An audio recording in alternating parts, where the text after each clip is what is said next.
Good afternoon. Good afternoon. How are you today? I am doing well, thank you. Absolutely. Thank you so much. I appreciate you joining me in this chat. Will you please tell us your name?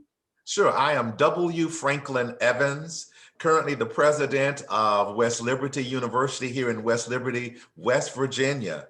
Okay, West Virginia. I was wondering where it was, West Virginia. Thank you so much for telling me that. And will you share a little bit about yourself? People share anything from their careers, their works, their passions, their children, anything you wish to share. Well, I am relatively new to West Virginia, having lived in the South and worked in the South at several different institutions. This is a new experience for me. It is the first predominantly white institution that I am working at full time. Been in higher ed for over 25 years. I started out though in K-12 education. I am a graduate of the University of Georgia and Georgia State University. I mentioned I am a Georgian, so everywhere I go, I still consider myself a Georgian, born, bred, raised, the whole 9 yards. And so I'm still trying to decide what it is I want to be. I had this idea that I still wanted to be a judge, and that when Judge Judy retires, I can take over her role. But I think I'm a little bit too old.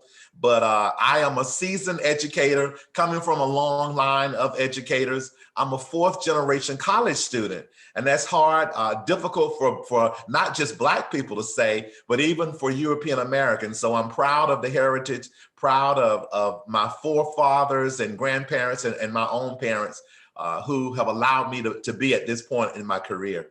Well, thank you so much for sharing that. So Georgia born, Georgia bred, Georgia educated, huh? And you're a Georgian at heart, huh? Definitely, definitely. Absolutely. So I believe your cousin Ray Charles said something about that, didn't he? Look, Georgia is still on my mind, no matter what. Although I'm here in West Virginia, it's still on my mind, yes. Well, thank you so much. Georgia is one of those very nice states that I've visited a few times, and I will say I don't miss it because the Atlanta traffic is nightmarish. I understand. Yes. Believe you me, I spent initially much of my professional career there in Atlanta. Still miss it, but I don't miss the traffic. There you go. I appreciate that very much. So tell us, what is it that you do now? So I am president of West Liberty University. West Liberty University is the oldest public institution in West Virginia. It's 183 years old, and I am its first president of color. Congratulations. That's a lot to be said. Thank Now, you. so I know there's some notables from West Virginia. I think Steve Harvey is from West Virginia. TD Jakes. Jakes, Randy Moss. Yes. You've got a few. So what makes West Virginia a place where Black people can survive and do well? What is it about West Virginia? Well, I'm new to West Virginia, and so that's one of those things that I too need to discover. But the interesting thing, West Virginia currently has 2 HBCUs here. There's one at West Virginia State University, as well as Bluefield State. And a lot of people are surprised, especially with Bluefield State. It's an HBCU, but it is predominantly white. Wow. And it seems as though West Virginia State is certainly headed that way. But based on my history, West Virginia was certainly one of those states that succeeded from the Union, from the Confederacy. Yep. And so that in itself, I guess, lends some credence that this was a place that had some type of reverence and appreciation for diversity, caring about African Americans. But West Virginia is still one of those, I think of it as the mining state. That this was the place where there were jobs and people were certainly miners and everything, and Black people at that. But I will tell you that it is now a state where many of the African Americans have gone someplace else. They've left. I'm in the northwestern part of the state, in the tri-state area, Ohio, West Virginia, and Pennsylvania. We're 40 miles from Pittsburgh. Wow. And so I do have people that live in those areas and actually come and work here at the university. Wow. So I know that West Virginia is very different. It's a different culture, But one of the things I'm proud of, that West Virginia was leading the nation in people getting the COVID vaccination, that we had a system in place that has been working, and people across the nation have applauded us for such. Excellent. That's wonderful to hear. So how did the pandemic affect your university and your faculty and your students? So, coming from South Carolina, prior to coming here to West Liberty, I was at Voorhees College, an HBCU. And coming here to West Virginia, I will say that the pandemic has certainly had an effect. But we are celebrating the fact that this spring 2021, we have more students than we did spring of 2020. Wow. And so that I know it's a rarity, but we did have an increase. But the good thing about West Liberty, when I came in the fall, they had students who were here. They implemented a program to have students on campus. They certainly reduced the number of students in the residence halls. And so they've got a testing protocol that's in place. Of course, we're wearing masks, and the institution shifted to remote instruction. Although we do have students who are physically on campus, we do have professors who are actually teaching, some face-to-face, but they limit the number of students who actually are physically in the class. And so this spring is just a continuation of what was done last semester. And we appear to be doing it well. We did receive some federal dollars to help, the CARES Act and even the most recent allocation. But I will tell you that there were some advantages of being at an HBCU, in that you got the regular amount of dollars, plus you got some additional dollars. And then there were philanthropists out there who were willing to finally lend a hand and support our HBCUs. So I do miss that aspect here at West Liberty University. Yeah, that makes sense. I have 3 of my degrees from an HBCU from North Carolina Central. And Okay. I support my university financially. Where I got my doctorate degree, that's a whole nother matter, because I think that, and maybe this is unique to me, but I was a non-traditional student. I didn't get my first college degree until I was 47 years old. Wow, And that was just what, 2 years ago? a couple of hours ago. Definitely. Yes, but My goodness. and it was really a strange thing, because I started out in computing back in the day when there were these monstrosities of machines and huge air conditioned rooms or air cooled rooms and all that stuff. And so there was no need to go to college. But, Sure. at some point I thought, well, let me see what this college thing is about. Since I work in higher education, I want to know how this Yes. thing works. So let me see what this is about.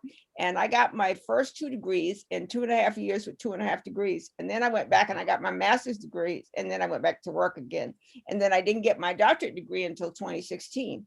But I think that what my experience is, that it might be unique to me because I am old, but being at an HBCU, I felt at home. I felt like I belonged. I saw people that looked like me. I saw people who had my struggles that you talked about, being a 4th generation college student. So I was there, first or second in my family to go to college, so I had people that were there like me, who were struggling with the same struggles I had. When I went to my PWI, I mean, I had wonderful, my dissertation chair was absolutely a Black woman, phenomenal woman. She's a lawyer, PhD. She had more D's behind her name than anybody I've ever met. I mean, brilliant woman. And she was just a wonderful support system. But other than her, I kind of felt like I was a cog in the wheel, like I was 7 digits, and that's all that mattered to me. So how do universities overcome that for Black and brown students? How do you make us get that sense of home that we felt, especially if we went to a historically Black college and then end up at a PWI? How do you transition so that Black and brown students feel like they matter and that they're not just a number in the university system? Well, I think you've hit the nail on its head. Having attended a PWI, it was quite an experience. But as I grew up, though, I grew up in being in the gifted program and honors program, where I was one of, if not the only African-American face, one of just 2. And so when I went to the University of Georgia, that was not the cultural experience, a shock for me. What was the shock was that you're just a number. And I was a science major. And so in my biology class, I was one of 450. In my lab class, one of 450 lab class, one of 150. My mom, who went to an HBCU, reminded me, when you go to class, make sure the professor knows you on day one. So after that lecture, I go down and I'm in a line of about 20 students waiting to say something to the professor. And then when I get there, I said, "Hi, I'm W.Frankin Evans." And he's like, "Okay, I just wanted you to know who I am." Okay. They never called the roll. Yeah. So whether you came or not, it did not matter. When we took the exam, they posted the scores by your social security number. So you really were a number. My whole 4 years at the University of Georgia, I had one Black professor, and that was for an elective. And so now that I agree with you about our HBCUs. It's more like family. You see people that look like you. There is that close knit bond that's there, and I think that we look out for one another. The involvement, the oversight is intentional. So you'll have someone come to your room and knock on the door and say, "I haven't seen you. Where's your work?" But at the PWIs, it's very different. Yeah. And so one of the things that I'm hoping for, of course, we only have 3% of Blacks here on our campus, of students. But I'm wanting people to see me as one of those engaging presidents, that I do care about students. I think that we have to be intentional in our delivery of services. One of the things when I heard when I interviewed here is that on the weekends, a lot of students with cars, they leave and go home. Mm-hmm. And so even with the dining facility, it's not one to accommodate students that are left on campus. And I was told, well, we don't have that many students that stay here on the weekend, only about 600. 600. That's a lot. I said, that is a lot. And so why would we not be there to be of support? So changing the hours, but even having some type of bus transportation to take students to the mall, to the area, to, go grocery shopping, those kinds of things. And so if we're talking about growing our international population, again, this is a group of students that we got to cater to. And so I'm very cognizant about that. One of the things that I'm pushing, and we're advertising, and it just closed, a special assistant to the president for diversity, equity, and inclusion. I think it's important that that's something that we highlight, that we focus upon. Because of the various issues. And we talk about being a diverse culture, a United States. And so we have to be intentional with those kinds of things and know that people are different. Everybody's not like us. And we've got to have an acceptance, an appreciation, and an understanding of others. And so I had one of our African-American students who interviewed me on the radio. And she said, my coming here was an Obama moment for her. And I said, what do you mean? And she said, I was in the 3rd grade when President Obama got elected. And I saw my parents just overjoyed, and they were crying and shedding tears. She said, when I heard that you were going to be our next president, she said, it was an Obama moment for me, because I started shedding tears thinking, oh my God, I never thought we would have a Black president here. And so it was just surreal for me that to hear this young person say that. And so I think my presence here is important, not just for our Black students, but for all students to see me in this role and to know that I'm highly accomplished and that I'm competent. And I've got a track record of leadership. So this wasn't my first Christmas. And so I think that's important for everybody to know. Yeah, I think that's very, very important. I do want to say something to you, and it's just my opinion. You can do with it what you will. But I hope when you hire your diversity officer or whatever that role is, that you empower that person to act upon the role. Because what typically happens with a lot of universities, and I don't care what color the university is, typically they hire a diversity officer and that person becomes a figurehead.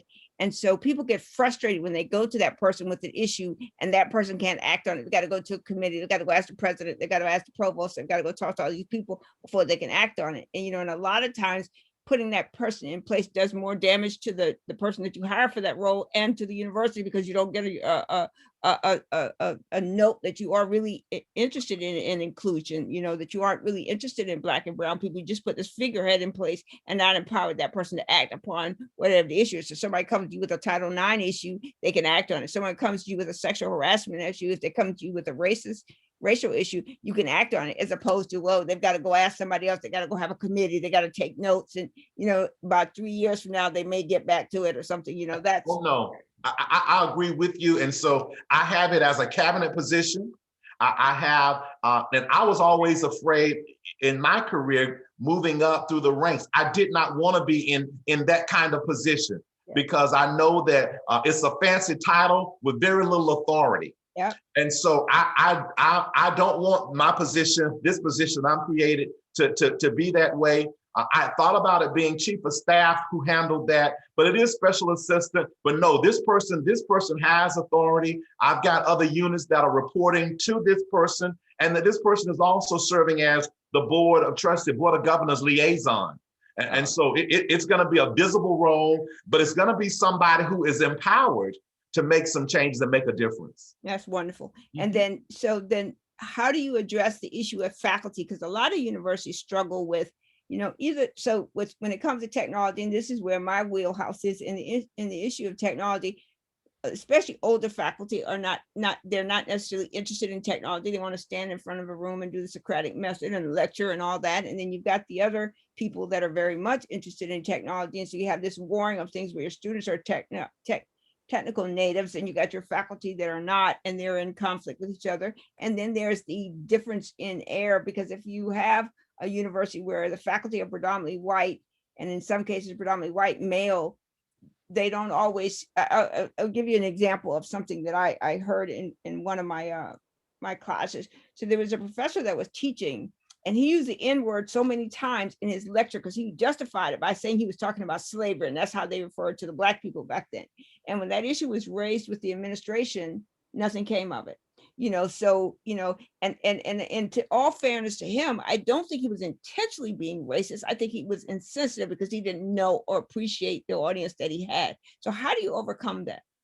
I think you said it again, insensitive. Sometimes people have a lack of knowledge, but when you know better, you ought to do better.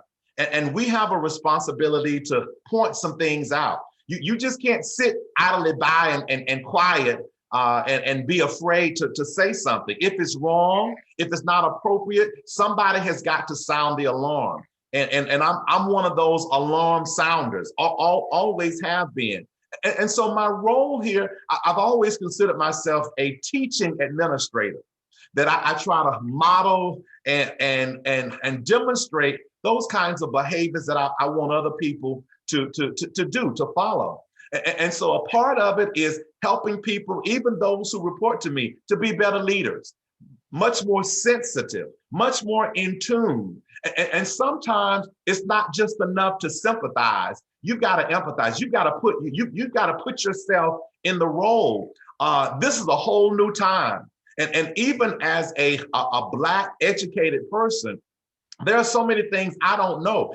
I don't know what it's like to be a first generation. I don't know what it's like to be just dependent on Pell. And when you get your Pell dollars, you're having to send it back home to help take care. And so I've shared with other colleagues that we've got to go beyond what we've experienced, what we're familiar with, and really try to relate to the students. And so we've got professors who have no idea of this new cadre of students that we're educating.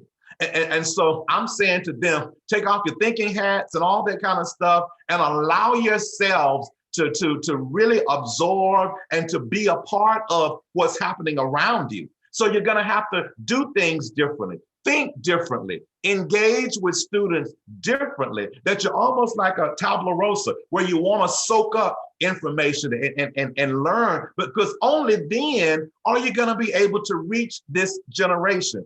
And so for me, it's going to be critical that we seek to diversify our faculty and staff. It's not just enough to put an announcement out when you have a job opening and hope that the masses are going to come. We have to be intentional with this as well. So why not make sure we send this and we reach out to some HBCUs like Howard, or to Hampton, or to Norfolk State, or to North Carolina Central I was University. getting ready to say North Carolina Central first, put us at the top. So that we do that, because they're producing graduates all the time, who would be phenomenal if they knew about it, if they knew about it. And so for me, or if it was welcoming. Pardon? Or if it was welcoming, because you don't want to end up, so you get that 90-day probation window, whatever your contract window is, and then you find out that this is not the right place for you because, you know, somebody's putting a KKK stand and you're part of something. Yes. Oh, yes. You're absolutely right. Yeah. You're absolutely right. And so I'm not naive enough to think that because I'm here, that everything is just going to be a bed of roses. Yeah. You know, and so that if and when something happens, it won't catch me off guard. I'm just saying, oh, it took them this long to do that. Yeah. But that is one of the things I'll tell you of going to a PWI that helped me, in that sometimes our HBCUs, we can be enabling, in that we can provide so much assistance that we don't do a good enough job of preparing our students to really compete once they get outside the confines of our HBCUs. But at a PWI, I learned it's not enough just to be good at. You've got to be better. And even then, you have stuff taken away from you. Absolutely. And so this whole survival business and how to play the game. Oh, I've learned from the best. Yeah. So I know how to be competitive. And so I'm expecting the unexpected. Yeah. I will tell you, so I have a friend of mine who, she graduated from a T14, smart woman, smart, brilliant. Her work is in healthcare and environmental justice. And she wrote a letter to me. She said, I just want to share with you how I felt.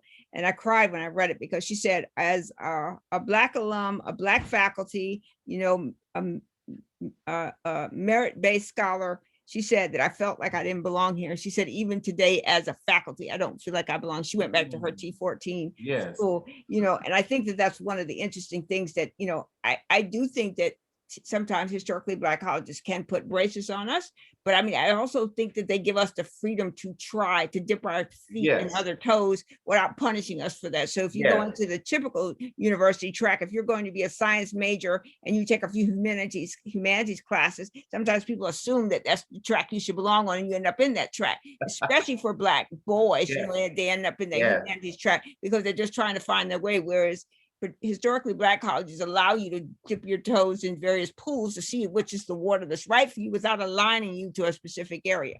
But I have a question for you. So I only have two questions. The first question is pay.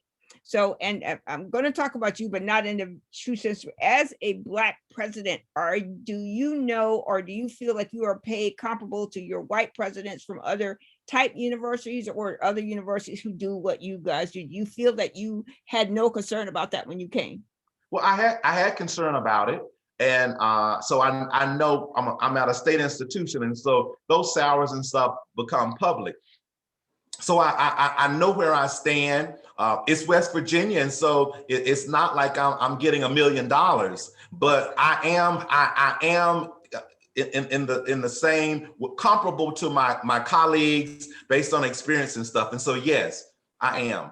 And that's very helpful to know, because a lot of Black leaders I've asked have questioned that, you know, where they're paid at. And I know as a Black woman, I can tell you horror stories about my skill and my education and my white male counterparts, that I am still paid less. I am less likely to be promoted. You know, if I'm not on the straight and narrow, I'm the angry Black woman and all these other names that people can call me because of that. And so it's very important that that is something that you've achieved, and you will advocate for that as you go forward, that you'll see that people are paid equitably regardless of most definitely or their gender. Yes. Okay. And then my other question is this, and this is a question that, you know, you take as much time as you need to answer it, but in a university setting where the feeder for the university is elementary education. So K-12, right? So K-12 comes through there. And so you've got a certain number of students who are in K-12 who are marginalized simply for being in that school, especially if they're either in a low income school section, a disadvantaged section, or even if they're in an elite section and they're the only ones or they're one of few. The struggle to get there. So you mentioned that you were academically gifted. I was too. But that literally means very little in the grand scheme of things when you sit down and look at it. So when you're getting in, you're applying, you've got all these credentials and stuff, and then once you're in, all that disappears. So how is it that the feeder systems can do better to make higher education more successful, so your completion rates are better for people, for Black and brown people, for women, that women are encouraged and Black and brown people are encouraged to go into science and other fields where they can really make change? Because as in my area, I find it, just like you said, I am the only person that looks like me often. I am also the only person in conferences and meetings and stuff. And I'm sitting here thinking, well, are we still in the 70s? So how do you think elementary education can improve that track for higher education? And it's interesting that you said elementary education as opposed to secondary. Yeah. So I mentioned to you that I was in K-12. I was a classroom teacher, a department chair, an assistant principal, and a principal before moving into higher ed. But I do think that even in elementary school, that seed has to be planted and cultivated so that students can believe that they can do anything that they want to. That little girls are just as smart as little boys, that little girls can do math and do experiments, and little boys can also write poems and do those kinds of things. And so we can't put those kind of labels on students. And I think that we need teachers who are committed to students and not just to a job.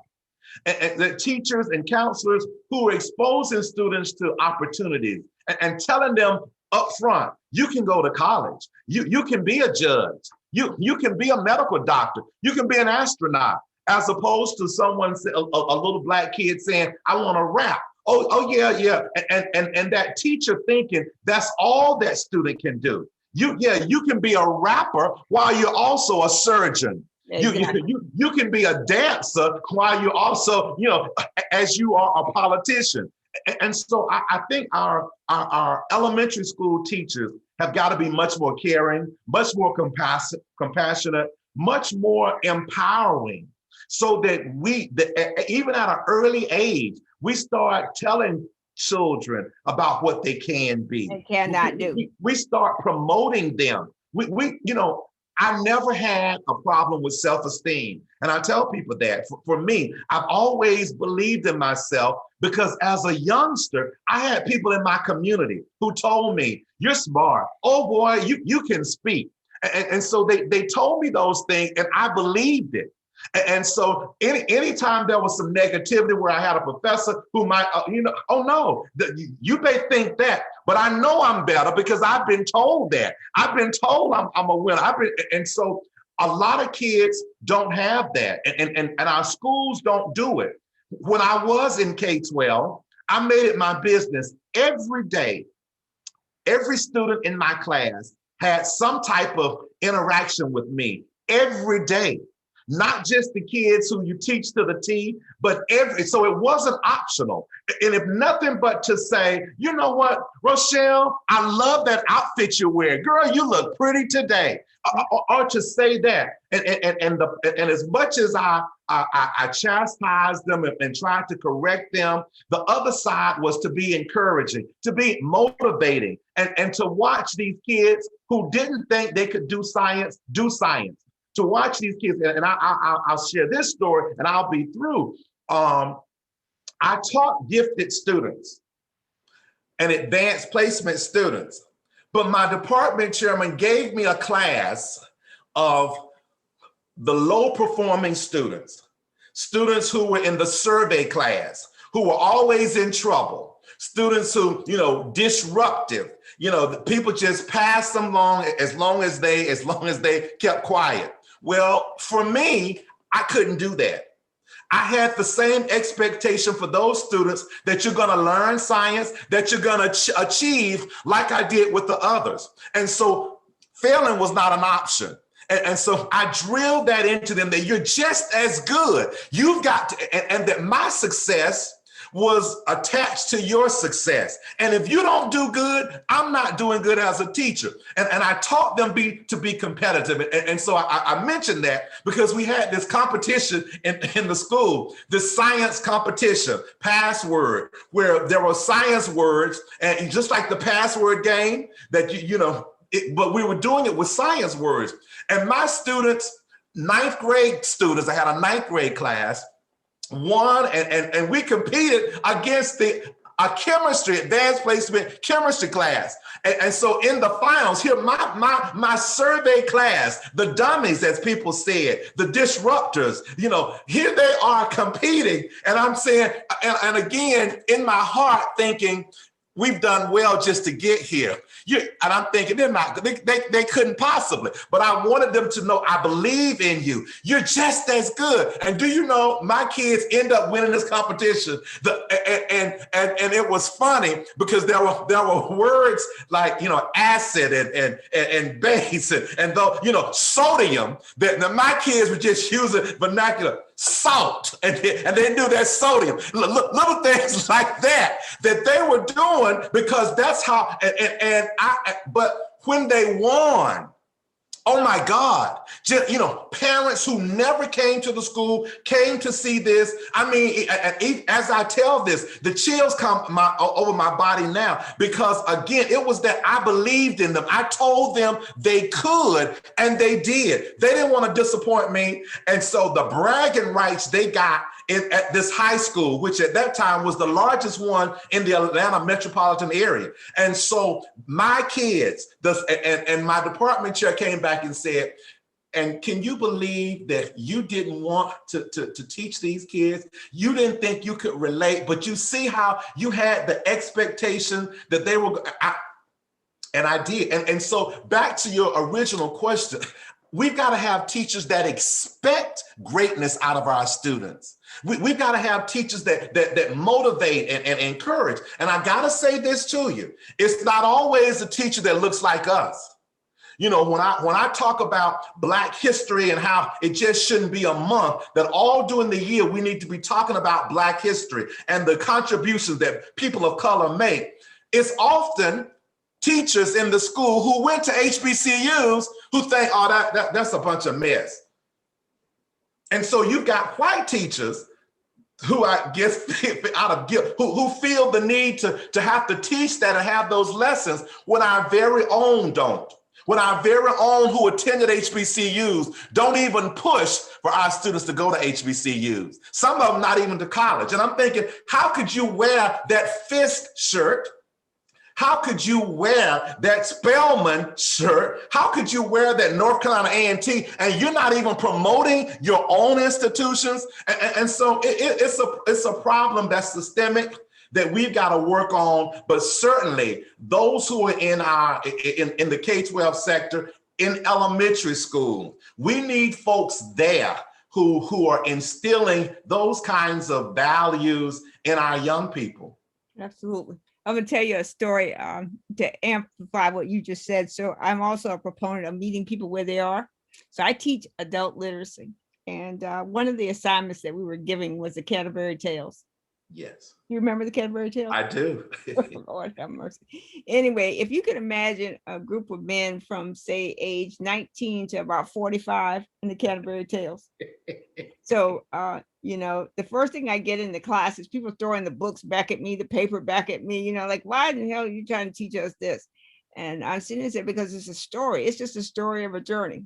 Nope, they didn't want no parts of it. So, I came home and I thought about that for a little while. And I thought about it. So I love the Canterbury Tales, but I read it. Of course, I was a non-traditional student, so it made sense to me. But, I can understand how young people wouldn't be enthused about this. So what I did is I turned every last one of the characters in the Canterbury Tales to either a sports or an actor, one or the other. So, for example, the wife of Bath was the player that used to play for Houston. I can't think of his name right now, but he wore very colorful outfits and he was very colorful.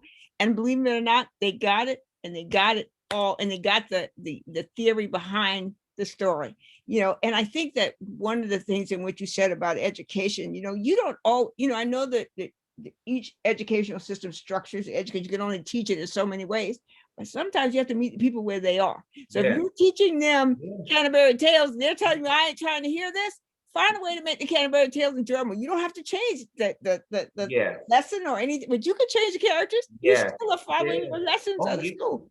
So, you can. Yes. So I think that that's important. But I think your other point too, you know, I mean, like I wear maroon and gray everywhere I go. That's my central. I rep my Central North Carolina Central every day because they gave me something, a zest to learn, a zest to be more. And no matter how many times I was kicked by someone who didn't look like me, I held on to my Central band. I'm not stupid. I am smart. I graduated at the top of my class at 45 years old. Number one, top of my class with, you know, I don't know how many students, there was a lot of them, you know. I still graduate. I know I'm not dumb. I know I'm smart. I know I can. So every time somebody tells me I can't, and those people you talked about in elementary, I can't tell. Ma'am told me I was going to be pregnant and a wife and in kitchen cooking. That's what I was supposed to grow up and do. No. And so we need people who believe in us. We need people who champion us. We need people who stand for us and say, hey, you can do this. So I think that's a very important point. And I'm glad that that's where you see this, because I think that it's important that we understand that elementary education owes some allegiance to higher ed in other ways, because you know, if students are successful, something worked well in elementary education, it just fed on in higher education, or if they're not, it failed in elementary education. And I consider all K-12 elementary education. Well, you know, the research is showing, particularly among Black males, that by third grade, even at that point, they're turned on to education, or they're not. And from that point on, it might be downhill for them. And so it's so important that early on, you have the best teachers exposing these students, keeping them motivated. And I have a little boy that's 4 years old, and he loves school. And he loves it. He loves school, loves being there. And I try to be supportive of him and talk about how important school is and doing well. And I think that we've got to have educators to do that. Absolutely. I am so grateful for this talk. We have 4 minutes. I'm leaving the remainder of the time to you. Please, anything you wish to say that we didn't cover, or anything else you want to share with us? You know, I'm still one of those lifelong learners. Still learning, still trying to better myself. And whenever I get to the point that I think I know everything, it's time to go home. It really is. I am encouraged. I really am when I see and some of the stuff that's going on, some of our young people that's coming into the profession, choosing to do it, not falling back on it. It's encouraging. It really is. Here at the university, I'm encouraged that my presence here is going to make a difference. It really is. As I said, growing up, that failure was not an option. It isn't here. And like everywhere else I've been, I've left the institution much better than I found it. Amen. And I'm hoping that will still be the case.